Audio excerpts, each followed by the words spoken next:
Gundry, what's the story about honey? Well, there's a simple answer and a complicated one. The simple answer is honey is sugar. And as you probably heard by now, sugar is incredibly dangerous to your health. In fact, it's one of the most poisonous things you can put in your mouth, no matter where it comes from. Yep, whether it's cane-based, maple-based, corn-based, or made by bees, sugar is terrible for your health. Even fruit sugar is problematic, which is why I only suggest eating fruit in season and in moderation. Which is why it kind of surprises me that even though honey is famously a type of sugar, so many people ask me about it each day. Or worse, keep using it even when the rest of their diet plan is plant paradox perfect. I guess it's because it's got such a healthy reputation. I mean, it's made by bees and it's been used in natural remedies for years. And I'll be honest, it's not 100% on the no list. Though if you must eat honey, I encourage you to eat less than 1 teaspoon of honey a day. And make it Manuka honey or raw local honey if possible. Why? Well, out of all the varieties of honey out there, Manuka honey has the most potent antibacterial properties.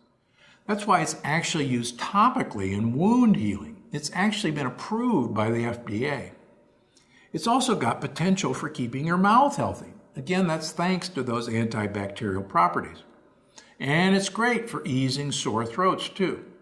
So if you must eat honey, do it when you're feeling under the weather. And again, just a teaspoon a day max. Now, if you can't find Manuka honey at your local store, or if it's a little bit out of your price range, that's okay. It's not the only option out there. Raw local honey shows potential in helping people deal with pollen allergies. Just find honey made within a few miles of you. If one of your neighbors has a beehive, that's perfect. And if you're suffering from serious allergy issues, your best bet is always seeing an allergist. Honey isn't a magic fix all by itself, but it could help. Plus, like I mentioned, it could help soothe a sore, itchy throat too. And allergy sufferers know what a big deal that is. The honey you find will not only support your health during allergy season, but it will still have antimicrobial, antibacterial properties, just not as potent as Manuka honey.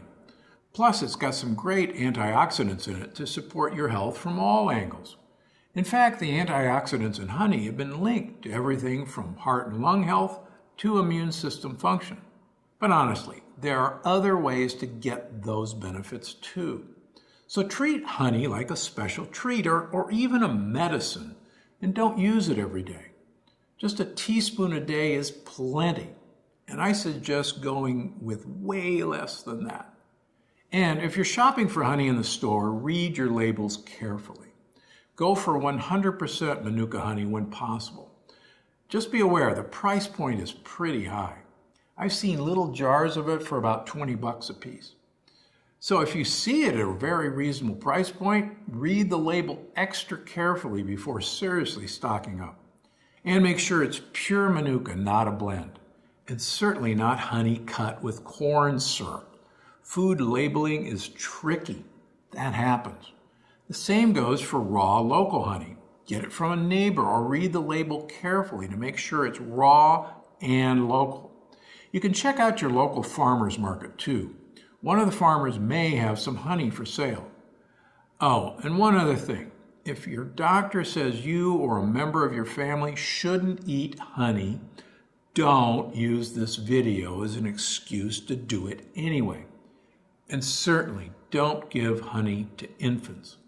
But other than that, even though honey is sugar, raw local honey or Manuka honey are on the yes list, provided you keep it in moderation, less than a teaspoon a day max.